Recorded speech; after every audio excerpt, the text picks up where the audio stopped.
Good afternoon, good evening, good morning, everybody.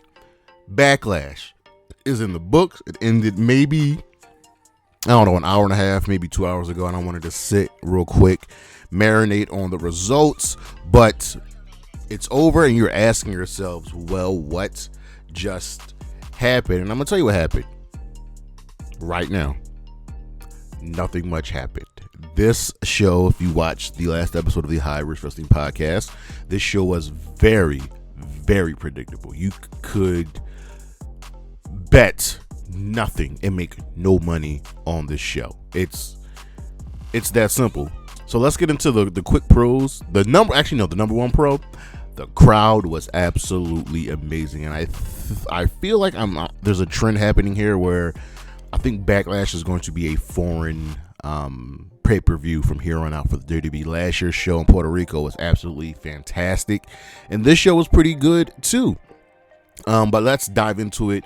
We had 5 matches. They somehow were able to stretch 5 matches into 3 hours, which I don't agree with. Less isn't always more, but we start off with the tag team match of Kevin Owens and Randy Orton versus Solo Sikoa and Tama Tonga.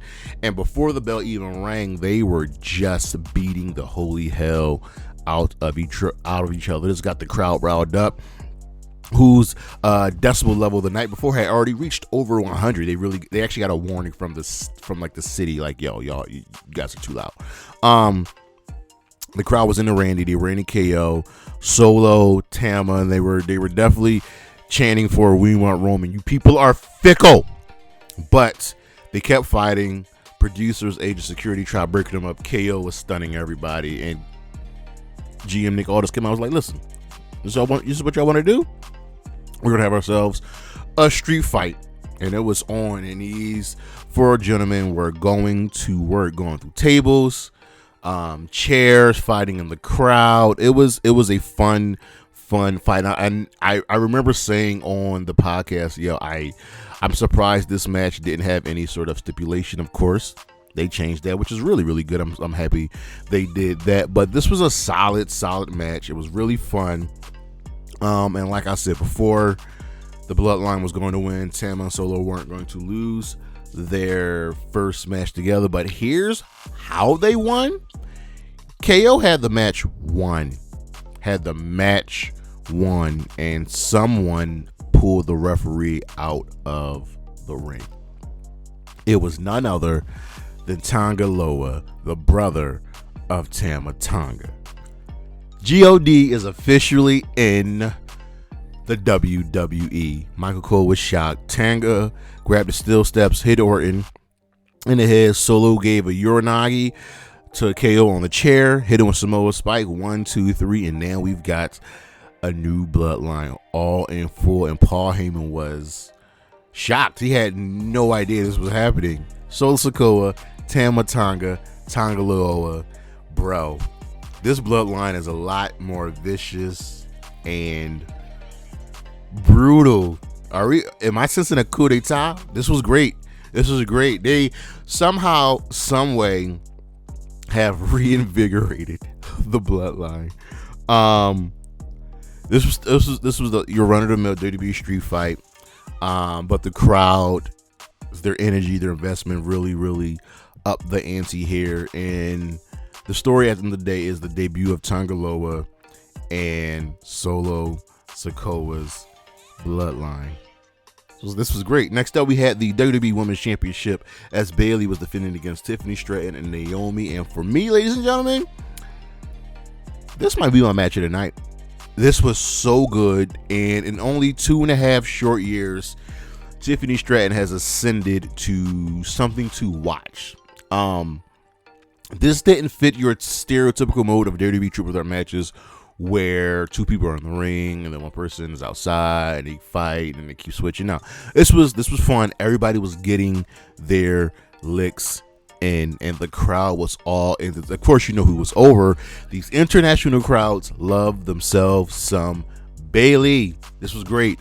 Now, this is one of the best matches Naomi has looked since coming back. Tiffany Stratton was awesome here, hitting everybody with Alabama slams. And at one point, Bayley and Naomi hit a 3D on Tiffany Stratton. This was so. This was good. The crowd really upped this match. I could see them running it back with these three. This was really good.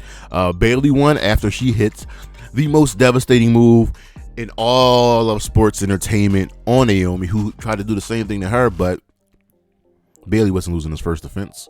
Clearly, I got this match right, and Tiffany was upset about it. Naomi was like, "All right, my girl, you got me." This was good. The contrast of Bayley's, kind of rough technical style versus Naomi and Tiffany's athleticism really upped this match.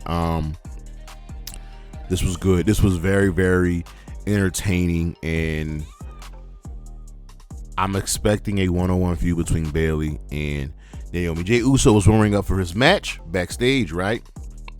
And Solo walked in the frame, flanked by Tama, Tonga, and Tonga Loa, and he gave him a glare, and then he walked past him, and Paul Heyman looked and was like, yo.